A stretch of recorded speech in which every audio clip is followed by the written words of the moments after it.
Hello, and welcome to Faith at the Frontiers, a podcast that confronts challenges to the Christian faith with hope. In this episode, we sit down with Emma Feyas, whose doctoral research focuses on EXvangelicalism. After our discussion with Mark Knoll about the history of evangelicalism, Emma helps us understand the movement of people now leaving evangelicalism. She offers a wealth of information on key terms and concepts, insights from scholarship, alongside her own personal experiences. We hope you enjoy listening. So to kick things off, can you just tell us what evangelicalism is? Oh, sure. Yeah, an easy question to start. No, thank you so much for having me.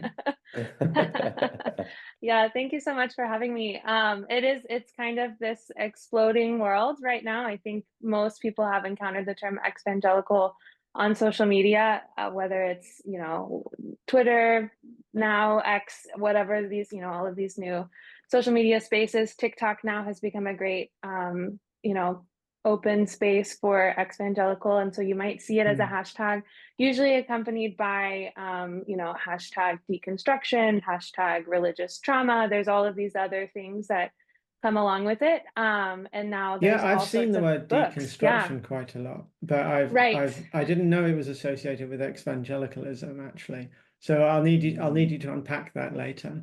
Sure. Yeah. Yes, it is not philosophical deconstruction. I think that there's often some confusion. What do you mean you're deconstructing? And so, so all these terms kind of fit together in a similar space that's related to people who formerly were part of what they considered to be evangelicalism, defining that as its own difficult task.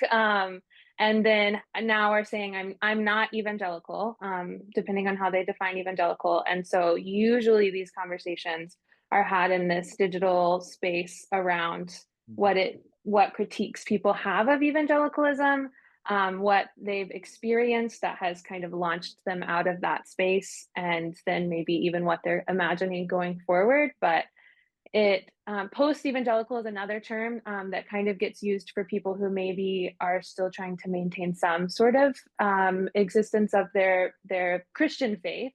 Oh, so there is a sort of conceptual difference between those two. I tended to think of them as just the same thing. Yeah, I've seen them. I've seen post-evangelical actually in a few more academic spaces than necessarily ex-evangelical, mostly to describe that at least there's something that's forming. So like there's the post-evangelical collective that's recently come about, that's trying to resource churches that consider themselves to be post-evangelical, but there's no positive descriptors in this space, which has been really interesting. That was kind of my first questions about all of this. What are we saying positively about people? Everything just seems to be what they used to be. Defined by what they're kind against, of these critiques. Yes, exactly. Yeah. So it's kind of a broad space, but most generically, anyone who would use the term ex-evangelical is saying, I used to be part of this kind of North American social evangelical space, and now I'm not. And then usually it's like, and here are all of my reasons why. Can I just ask, do you see this phenomenon outside of North America at all? I've mostly looked within kind of US spaces, but I would imagine, since it's it's kind of a digital reality that's happening, that it is happening in other spaces, but I haven't been able to kind of dive into those quite as much. It's not your research. Right, exactly. Right. Yeah, because so Barney grew up in a kind of evangelical kind of church in the UK, and then we both studied in a kind of evangelical institution in Canada. I grew up in the US. So we're somewhat curious what this looks like sort of outside of the US, but obviously the US has been such a center point of global evangelicalism in the 20th century that what's happening in the US is going to inevitably probably impact what's happening elsewhere. And certainly among my own look at various statistics shows that among Western nations, the only nation where evangelicalism is a prominent force in society is the United States. I would say that even evangelicals evangelical institutions have kind of defined themselves. Like there's something about this relationship between being evangelical and being in the United States. You know, that's even how they tell the history of the US. And there's all sorts of political Okay. implications related to this term evangelical, which is interesting because it really does show up throughout history. We see, you know, starting with the Reformation, especially, we see the term evangelical is kind of cropping up in different places, but it means different things to different people. And so it's really not until, some would say, like, not until after the world wars that we start to see this like distinctive American version of evangelicalism that's claiming to be something particular. And that, I would say, a lot of people are kind of pointing to, that's really the heritage of ex-evangelicals, are coming out of the evangelicalism that was born from that space. And a recent article, I think Matthew Sutton, about really we should be calling it post-war evangelicalism in order to locate it within its kind of socio-political reality. Yeah. Interesting. Yeah, and it's one of the, I think one of the things we want to wrestle with a bit, maybe with some historians, is what even is evangelicalism? What do we mean by that? What does it become? Because obviously it is something quite unique in kind of post-war US context, particularly then thinking about the relationship between the fundamentalist movement, which arises in especially the 20s, their sort of takeover of evangelicalism, and then what, you know, is there a connection between that and the, you know, the previous movement that in the 19th century, or the 19th century, that had kind of this big influence. So ex-evangelicals, then we sort of have a broad swath of people sort of leaving evangelical spaces for a range of reasons, but they're kind of finding each other in a sense online and kind of talking about those reasons.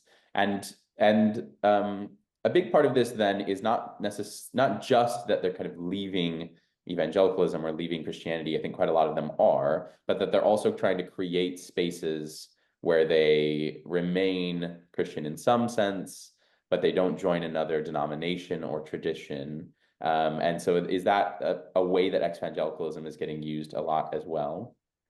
I think that particular space of, I'm not joining another Christian tradition outright, but I would like to maintain some of these things that I found in evangelicalism were good and beneficial to me, and I don't want to just throw it all out.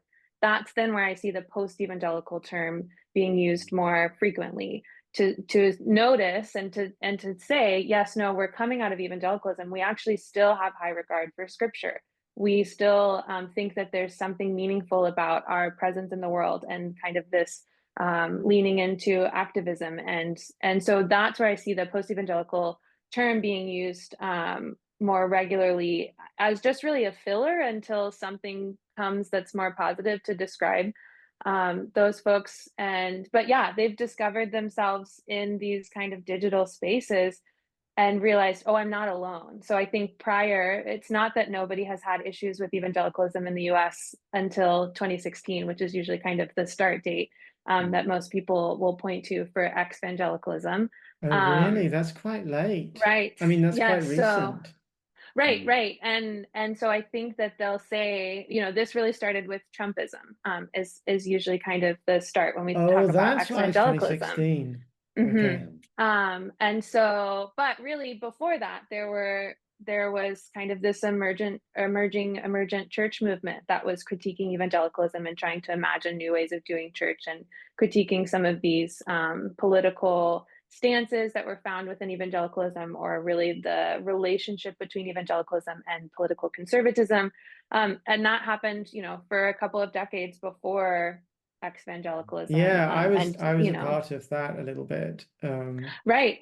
With a group of friends, we started a church in London, and we were reading people like Brian McLaren and Shane Claiborne and Rob Bell. Yeah. Right. Mm-hmm. So those voices several of them have carried over into this kind of ex-evangelical space, which is interesting because there's not always a noticing of the fact that this is kind of a continuation of some critiques that have been raised for now, 20, 30 years. People have been saying some of these things, if not longer than that. David Gushee is kind of one of these, he's a Christian ethicist, and he's been in both spaces. And I think his book, After evangelicalism is the one that I've seen the most clear connection. He kind of calls them forerunners to post-evangelicalism. Some of those people like Brian McLaren and others, that they kind of fit the same space. And those people were often really influential for some people kind of making that jump out of evangelicalism. I think Rob Bell was a very influential person for a lot of people who grew up in evangelical youth groups. And there's an old blog post called "The Tale of Two Mars Hills" that talks about Mark Driscoll's church called Mars Hill and Rob Bell's church called Mars Hill, and kind of the differences in how they were treated within evangelicalism. And so those types of things that were happening on a public level and influencing youth groups all across the US are also the things that influence people, I think, to continue critiquing the movement or moving out of evangelicalism too.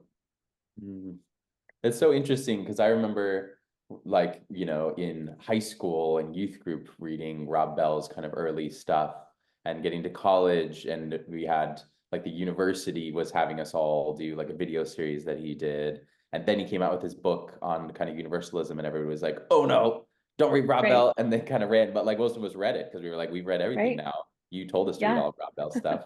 And there was quite a few figures like that it was kind of like this, it was something of a tumultuous exit from the evangelical I don't know what to call it, the sort of the committee that somehow determines the boundaries of evangelicalism. Somehow it seemed to be quite operative in the case of Rob Bell. It was almost like he was tried for heresy and expelled.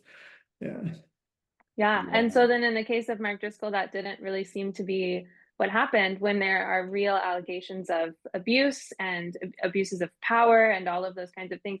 He seemed to kind of get off and go to another church and move on.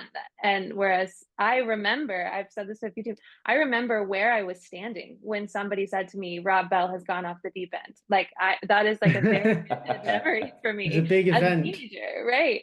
And so so just like kind of comparing the differences in how those two influential individuals were treated kind of starts to highlight, well, what's really going on under the surface, what's important within evangelicalism. So that's kind of often raised as this example of, well, if you step outside of what we consider to be right belief, then we want nothing to do with you. But if you still kind of align with these things that we think are evangelical beliefs, then we can forgive a lot of things, which is a little bit startling for folks. Very interesting analysis. And that has been, I think, for a lot of what I've seen in kind of ex-evangelical spaces, just seeing that, you know, that pattern across the board, right? They were like this, you get the same thing then with Trumpism, which is about, you know, he technically holds the right political views for us, whatever those might be. And so it doesn't matter who he is or what he does. And that's so many church leaders, political leaders, you know, other people, and all these evangelicals saying, we've been told our whole lives that what matters is who we are and what we do. What do we make of that?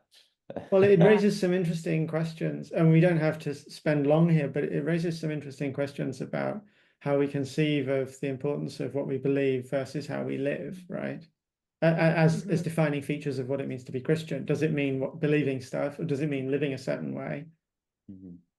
Right. And I think for a lot of ex-evangelicals, and this gets articulated on podcasts and, you know, and all of these TikToks, all of this, it was this recognition that what I've been taught in this space for my whole entire life about who Jesus is, about what the Christian faith is supposed to look like, all of those things don't seem to match up with what I'm experiencing in this space at the same time. And so I heard something recently that really is kind of capturing that people who left evangelicalism or ex-evangelicals, it's because of what they learned in evangelicalism in a positive sense, because they loved what they read in scripture and they wanted to live it out, and then they didn't see that from the leaders, and they actually is that why they still don't want to completely separate themselves from the term? They sort of still I think for some people, there's one prominent podcast is the New Evangelicals, and almost trying to kind of reimagine and maybe even reclaim the term evangelical in a more positive sense.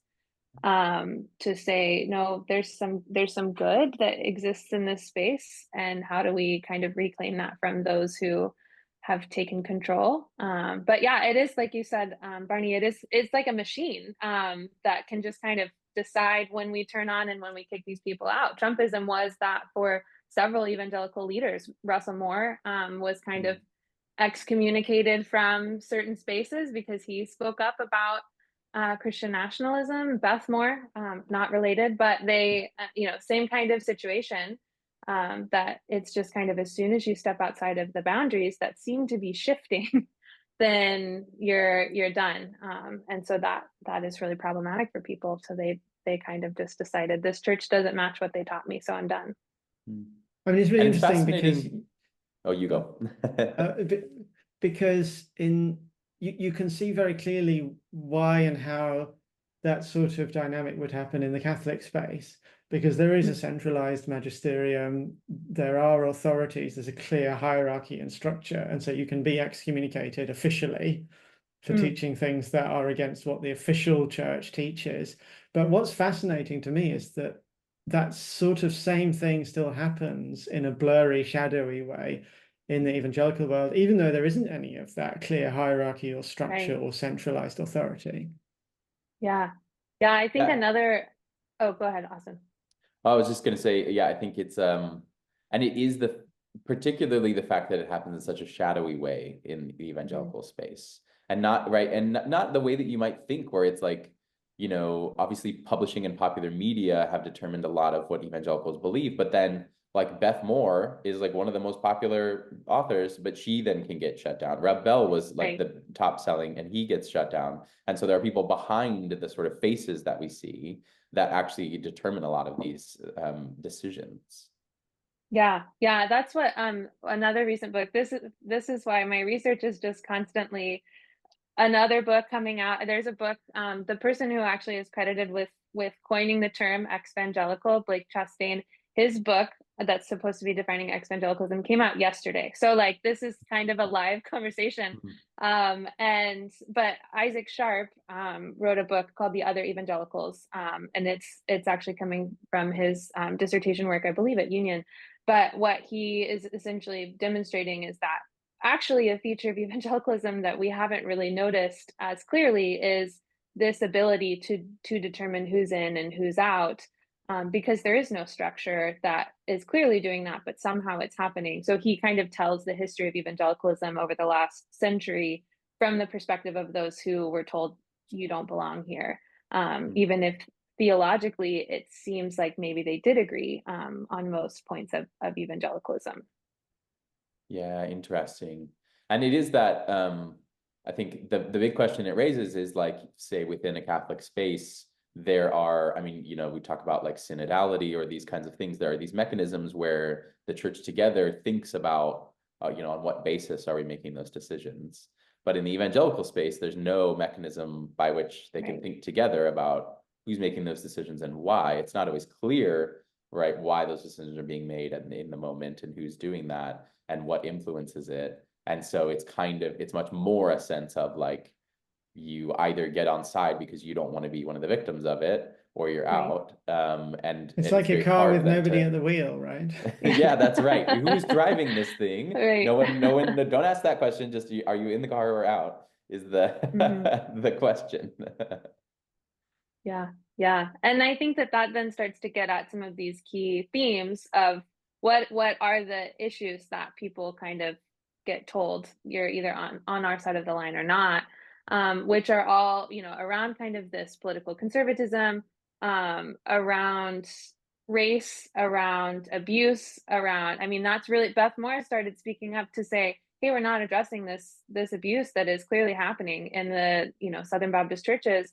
And then she gets excommunicated in an evangelical sense, on, kind of standing up against Trumpism. And so there's some of these other things that start to play into it. And then those are kind of additional reasons that if somebody's not, well, I have been kicked out, it's more, I'm choosing to leave because I see these other things that are going on that really don't seem consistent with what I thought Christian faith was.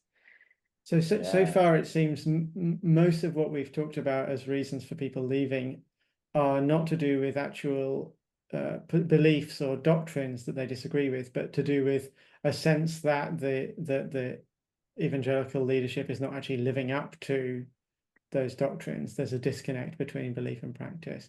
But could you talk a little bit about some of the other reasons that people leave?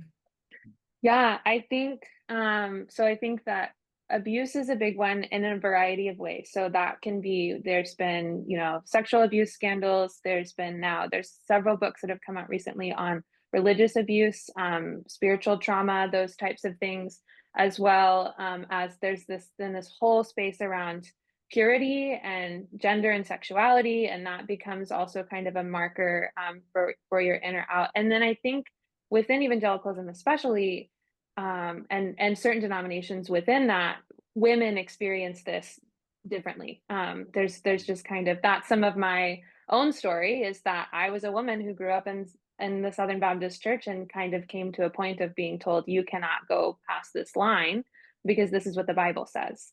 Past what line? Can you be a little bit more precise? Sure. Yeah.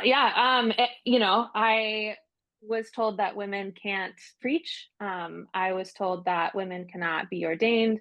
Women are meant to only do children's ministry, women's ministry, or missions. And thankfully, I was also in a space, even though I was at a more conservative undergraduate school, where somebody allowed me to kind of explore those options of what other Christian traditions believe about the role of women, and I was allowed to make decisions for myself, which for me was a point of having to determine, well, is this a place that I can continue to be in?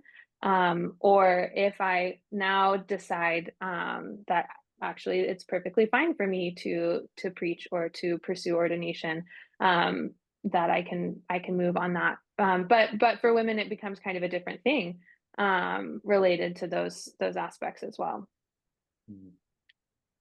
Yeah, and I think even just the fact that, in evangelicalism, the doctrinal questions, I think, function somewhat differently, because most evangelicals say, like, we don't have doctrine, we just believe the Bible. And so it's always an exegetical debate, but it's not often a debate. It's often just, this is what the Bible says. And so when people start to say, well, it seems like a lot of people read the Bible differently, how do we get to one of these other things? Then the kind of authority mechanism often kicks in. And it's like, that's just how we read the Bible, which is different than, like, in a lot of traditions that do have similar doctrines. They don't just say, we just read the Bible. They say, this is how we read the Bible, and this is why this doctrine is developed. And so you can ask, I think it strikes me that the conversations, even if people find that not satisfying, they are a different kind of thing that people then kind of, how they might react against it. At least it's one of the things that I'm curious about in EXvangelicalism. Yeah, I think the Bible is kind of the only authoritative resource on purpose. And so it just kind of becomes, so this is what the Bible says. And Christian Smith has a book that's really, so there's this whole like group of people who have made space in the academy who actually formerly were evangelical. So Christian Smith is an example of this. And so he has a book that's really kind of critiquing this idea of evangelical biblicism. Isn't that the one called The Bible Made Impossible? Yes. Yeah. And so he has this phrase, pernicious interpretive pluralism, to kind of describe pervasive interpretive pluralism. Pervasive, yes. Sorry. But yes, to kind of describe what's happening, that there are multiple interpretations, multiple ways of thinking or reading a text. But it really comes down to, if you don't agree with what we're saying the Bible says, then you don't think that the Bible has authority, instead of let's have a conversation about what the Bible says, or how we're understanding the Bible. It's just kind of, well, you don't think that the Bible is true and you want to throw the whole thing out. Like, it becomes this kind of black and white, all or nothing type of discussion in order to assert that authority. Yeah, so it's always it tends to be, well, oh, you don't believe the Bible, when you say, I think the Bible maybe says this, or how do we know? And I think you can see a lot of evangelicals seem to turn to historical critical biblical scholarship as a resource here. And so we have some voices that have been really, really prominent in just saying, well, if we read the Bible scientifically, quote unquote, we can prove, that the Bible says the opposite of what the evangelicals mean. And so a lot of You're thinking evangelicals, people like Peter Enns, that sort of person. I think he's been really influential. Or like Dan McClellan now on TikTok is a good example of someone who's kind of giving voice to, this is what a lot of critical scholarship says, because a lot of evangelicals still care what the Bible says to some degree, but they also then maybe find their way pretty strongly into a relativism because of that, because they're just like, well, actually, maybe it can mean anything, and maybe anything can mean anything, and they become really disillusioned really quickly because of the way that authority has kind of functioned for them up till then. I see that a lot in kind of conversations where it's like either we have a kind of reductive fundamentalist view of the Bible, or like nothing means anything. Yeah. And it's hard to find any other options. Yeah, because that's what you're given in that space. This is true. There's only one thing that's true, and it's it. This is it. We have it. We've presented it to you. Either believe it or don't. And if you don't believe it, then nothing is true. And there's no people aren't really given the resources for how to kind of understand that there are other ways of thinking in the world, and so this like need for everything to be consistent and clear, and there's a right answer and a right way of believing about everything. That's what's set up in these spaces. And I found it really helpful to kind of think about this in terms of like meaning making structures. Like this is how you're kind of given this construct of how you understand the world. And once pieces of that no longer fit with your experiences of like inside the church or outside the church, whatever that looks like, you either have to figure out, how do I kind of accommodate whatever this experience is into my current structure, or I need to start kind of picking apart some of these things, or it kind of just falls to pieces. And you've then grown up in a space that tells you that everybody else is wrong. And so you can't really leave and say, oh, well, I'll just go try this. Sometimes a lot of people still retain that if evangelicalism is wrong, then everything must be wrong, instead of really questioning well, maybe the assertion that everything else is wrong was part of the problem as well. Right. Particularly when it comes to like other Christian traditions, right? That's something that I think is so interesting. Obviously, a lot of evangelicals have left and joined other, more historic kind of denominations and traditions, but a lot of them, it's kind of like, if evangelicalism isn't true, then none of the other traditions can be true, because I've been told my whole life that they're all really bad. And I find it so fascinating how strong that holds over when they've kind of questioned so many other things. Yeah. I think there's a term, religious residue, that's kind of helpful in thinking about those types of things that often go under-examined. Like, so I've framed my research kind of in the space of conversion and understanding what's happening. And it's really interesting to hear people talk about their experiences with evangelicalism and then leaving evangelicalism, because it's just the reverse of somebody telling their conversion narrative as an evangelical. This is how my life was.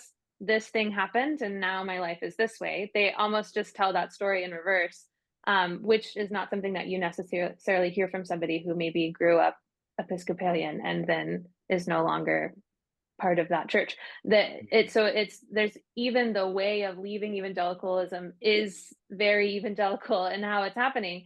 And then people there's all of these pieces that I think go under-examined that people are carrying into their spaces. When they're you can take the person out of evangelicalism, but you can't take the evangelicalism out of the person. Yes. And do you see in then ex-evangelical spaces, what kinds of resources are people bringing to bear to like help them? Because obviously there are a lot of people sort of coming into this space and saying, I mean, you could say capitalizing on it, or just saying like trying to speak into this, trying to help these people. Like what are those conversations kind of drawing on for the most part? Yeah, I think that there's a lot of resources people are drawing from kind of psychology and therapy related to, I mean, I do think that people do experience some form of kind of emotional, psychological trauma related to leaving the thing that made sense of your whole entire life. And then especially if there was some sort of abuse involved in that, like that's a traumatic event that needs to be addressed. So I think that people are drawing a lot from those spaces. I think that then in a lot of these podcasts that I've looked through and listened to, there's also this just genuine kind of curiosity. So while maybe not necessarily like a impulse to just buy into something else, there is kind of this, well, I've never heard some of these things before. I didn't know that there were other ways to think about these scriptures or to think about these other things that I was told were wrong, liberation theology, so those types of people are often interviewed in these podcasts. There's lots of academics who are there to just kind of talk about, here's kind of my work, this is what this is. So there's some curiosity in those spaces as well. But still kind of just this, I want to listen to all of this that's out there, and then I can kind of create for myself what I think that my best spirituality is, if I'm not going to kind of find a space that already exists for me. Yeah, so it is, yeah, I think that's interesting, the kind of, I think for a lot of ex-evangelicals, it's kind of like, I've rejected this idea of people telling me what to think and believe. And so instead, if I'm going to be spiritual, I kind of curate my own spirituality. And then, all kinds of different Christian things might be interesting and helpful, maybe all kinds of other things. And so it's kind of, expanding out, which is very of the culture right now, right? That's the kind of spirituality is a sort of a thing that you curate as part of your lifestyle. That maybe they can be drawn into. I'm curious about why should non-evangelicals care about this conversation? I mean, all three of us have kind of roots in evangelicalism, related to evangelical institutions and stuff. But what about everybody else? Why does this matter? I mean, there'll be a lot of people listening to this podcast who've never been evangelical. Sure.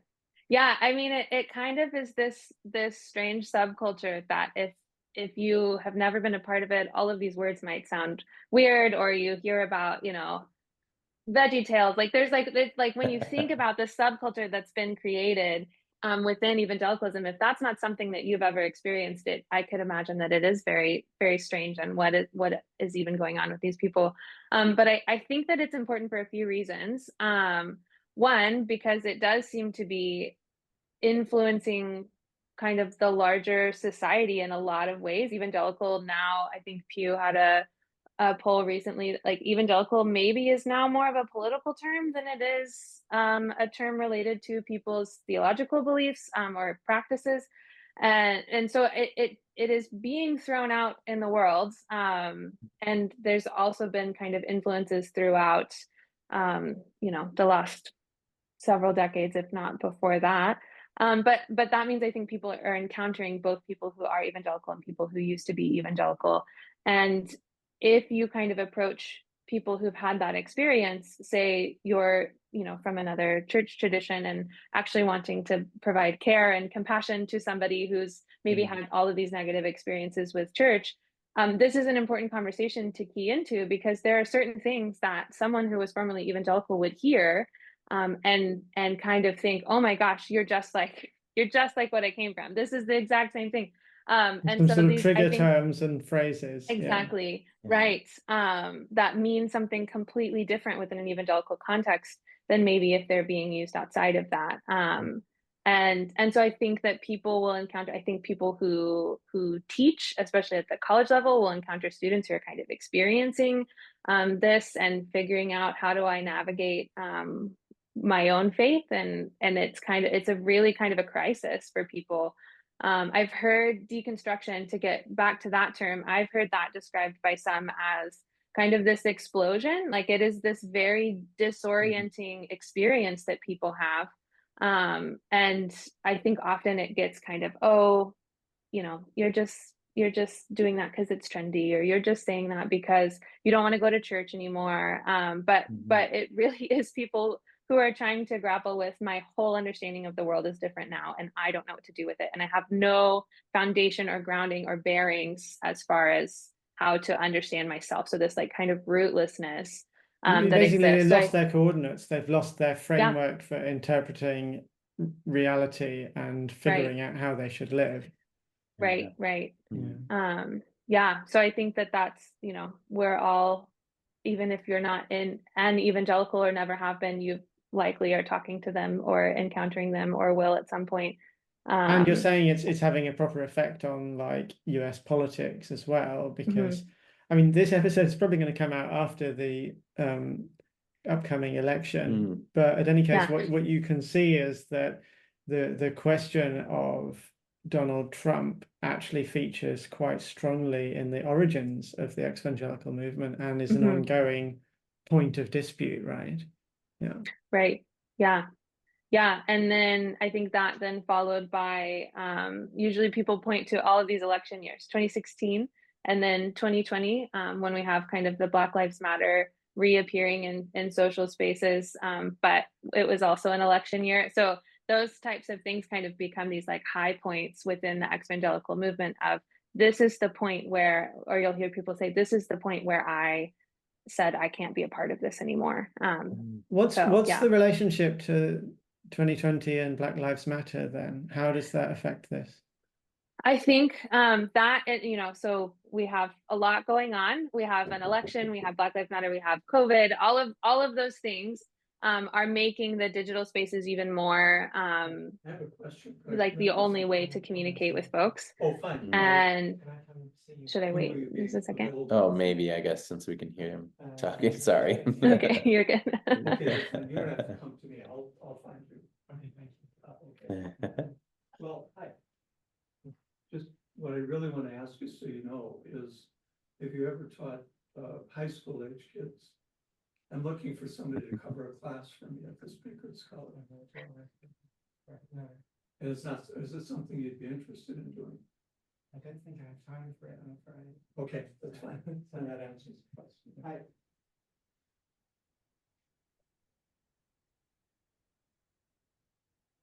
I'm sorry about that. That's I all was right. just It's all right. interrupted by the president of, not the president, the principal. I get those two words confused. Yep, that's fair. You gotta answer the door there.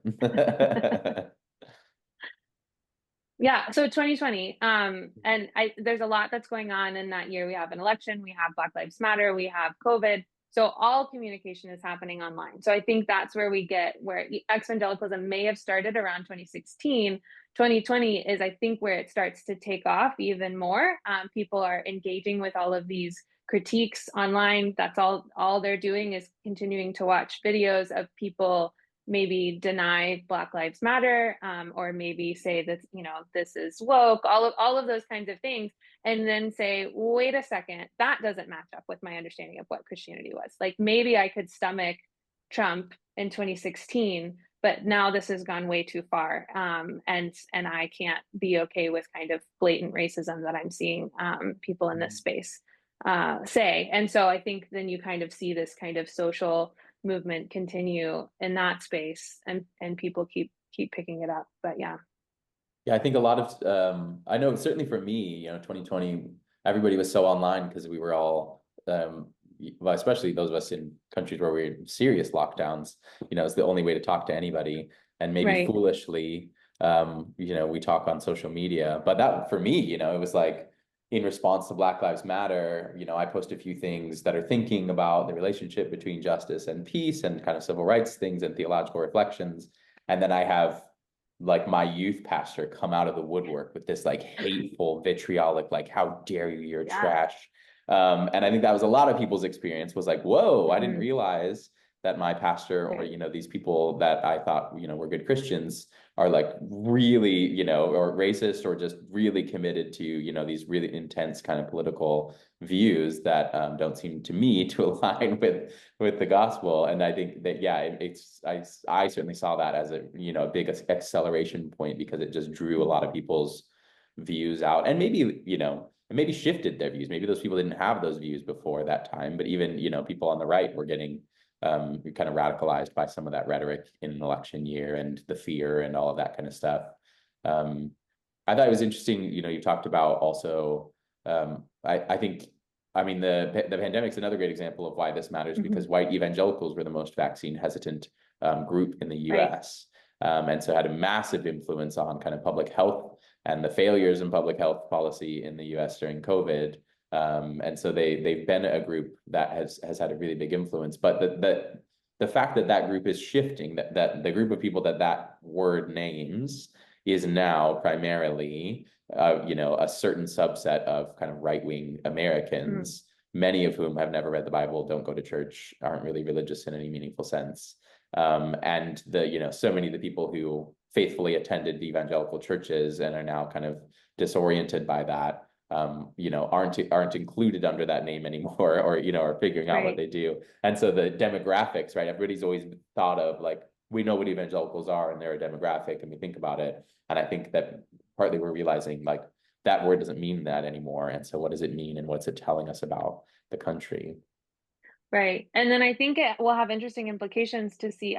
I've now started to see evangelical institutions kind of hide from the term evangelical. So while they might have fit that description, or they might still fit that description, they recognize, oh, people don't like this word because they're associating with these things. And it's not that we don't associate ourselves with those things necessarily, but we're just not going to include evangelical on anything. So I'm interested to see what happens in some of these, with denominations and some churches, that what happens when that word is no longer there, and how then do you distinguish, well, this still kind of fits that group, even though we've decided it's a political term or something like that. But yeah, and it's so fraught because obviously through the whole history of evangelicalism contains over and over people trying to define evangelicalism, and that continues unabated, where people are like, well, now it's this and now it's this, and everybody's wrestling with at what point does that become just no longer a useful term, whatever we wish it meant, because and I've been surprised at some of the groups that 10 years ago said we're proudly evangelical, that's always going to be us, that have now said, yeah, we can't use that word anymore.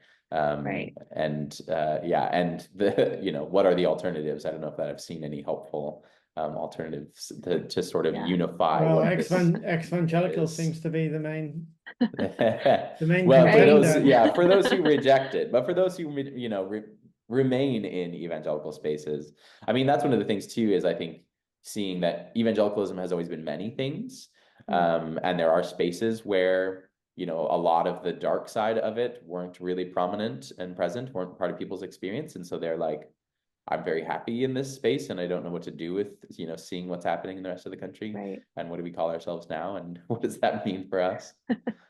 Yeah. I think it will be interesting to watch. And I think too, you could also even kind of paint post-evangelicalism and those that are trying to kind of demonstrate in ecclesial spaces, like these still look very similar to the type of church experience that you would have if you went to an evangelical church. However, they would have more progressive beliefs, or maybe even more, they're more socially engaged, all of those types of things. But even in that space, you could almost say like this is just the next iteration of evangelicalism. They've kind of moved to as evangelicalism does, we kind of take it in these social things that are happening in the space around us, and then say, okay, well, let's do, now church is going to do these things. And so I think post-evangelicals are kind of evidence that that's still happening, that there's actually still a lot of the social structures within evangelicalism still seem to exist within post-evangelicalism. The impetus to need somebody to believe what you believe, kind of even this like rescuing people out of evangelicalism, like, don't stay there, that's bad for you, that's damaging, we've got it right now. And so I think some people then kind of even take it to this extreme of it just becomes kind of left side fundamentalism, that is we're just opposing evangelicalism and we think you should come to our side now. And I think that that's also unhelpful. It's just going to continue to kind of carry these damaging elements into the future, instead of kind of let's actually focus on understanding what are we and why do we believe these things, and how do we connect with something that's longer and more historic and deeper than just what we're imagining right now. And I think that that's the big kind of task for ex-evangelicals, post-evangelicals. And it's that maybe the problem wasn't just the political content of what that became, but the relationship between politics and society and theology. And yeah, you replace that. I mean, that's what I've, I mean, most people that I know who have left evangelicalism not say, now I'm a Democrat. And I think that tells you a lot about what, Yeah. and for Gosh. them, like being evangelical just basically meant being a Republican, and now they changed their political So views. that's the new dual binary there. You're either an evangelical or you're a Democrat. That's crazy. I've never heard that before. Yeah, I think it's very common. And so so I think that, it tells you a lot about what they've come out of. And then it's kind of like, well, maybe none of that really has much to do with Christianity. And maybe, are you interested in talking about what Christianity is, I should say, I have the feeling that also is indicative of a growing divide between American style evangelicalism and the kind of evangelicalism you see elsewhere in the world, which is less sort of absolutely wedded to right-wing politics. Yeah, that is interesting. I've wondered about that because I do feel like, I mean, certainly in Canada, we saw that was a big, I think, Regent, like I remember immediately they were kind of like, we're kind of the real evangelicals, because American evangelicals are usually just talking about politics. And so, evangelicals who are deeply concerned with kind of social issues and, various things like that historically has been the case in what was called evangelicalism. And then even in the UK, I think there's a lot more kind of diversity among self-proclaimed evangelicals. Yeah, I mean, an evangelical in the UK could really be supporting any political party. And it's not necessarily that they disagree with you as evangelicals about the particular points of conflict, like abortion or immigration or whatever, but it's more how much weight you give to those different issues versus other issues which are also considered to be important by them. Yeah, I think when it comes to kind of evangelicalism, even within the global South, though, you see US evangelicals almost exploiting, look, people out here are conservative like we are, like almost kind of using that to say evangelicalism is this larger thing and it's what we believe. And then kind of going back to kind of these missionary narratives of we brought this message to the whole entire world, as many evangelicals kind of like to point backwards and say, and so they believe what we believe, and so we're right, which I think is a really interesting thing that I've seen, especially recently. Yeah, and it's ideas, thinking about global Christianity, the massive influence of American evangelicalism in the 20th century, and that again, I mean, just, always realizing that missionary influence is never like a purely theological influence. They're spreading their culture and often, kind of political and even economic, interests. But as evangelicalism shifts in all these ways in the US, what does that mean for, I mean, my colleague Wanjiro talked about, like, when she growing up where she did in Africa, they got all of our like evangelical popular music like 10 years later. And that happens in so much of the world, is like, the US, we export all of this stuff and then the evangelicals have it. And so what does this mean for, 10 years from now, as this is happening in the US? And what is that going to look like in very different cultures, if it reaches that? And it'd be curious to see. Right. Yeah. Does the influence continue for some of those places? But yeah, it's interesting to see. And I would say we've said evangelicalism a lot, ex-evangelicalism. I would say in a lot of the books that are coming out and the podcast, it is this very like clear discussion. We're talking about white evangelicalism in the United States. And some will even call it white evangelicalism every single time they say it, just to note that evangelicalism does mean other things in the world. And we're talking about really predominantly a white version of that in the United States that people are rejecting and moving away from. Yeah, and that, I mean, you think of really prominent people like Lecrae, right, who was sort of a poster boy of that, but kicked out because he's like, well, what about issues of race? And you just realize how much this is the kind of white evangelical machine. Because I don't think I knew about that. So Lecrae is a popular Christian musician, right? Yeah, that's Mhm. right. Uh-huh. And he was kicked out. He was excommunicated. Yeah, Essentially, yeah. Hmm. Oh, I didn't know. yeah, because he started speaking out. I guess particularly around the era of George Floyd and some of those things, maybe Mhm. before that, but yeah, and but you know, he had always been. I feel like because wasn't he really close with like John Piper and some of these people? Like he would, Yeah, yeah. So you he was had very all much on the these. inside, and then Yeah. And there's even like kind of this stream of popular evangelical Christian artists who have either chosen to walk away or have been pushed out entirely. And I've had that question asked. Like a lot of people are then watching, like you're witnessing the people that you grew up listening to their music kind of in real time. You're experiencing the same disorientation that they are. And it almost kind of confirms like this person was so influential to me and they are saying that this is no longer good. So I feel good about feeling similarly to them. yeah, and they were, right? I think that's one of the things about evangelicalism was we had like the people we looked up to usually weren't, you know, priests and saints and what, you know, what we might have in other traditions. They were like pop stars Right. that were, you know, evangelical. And so that was who we looked up to and who we followed.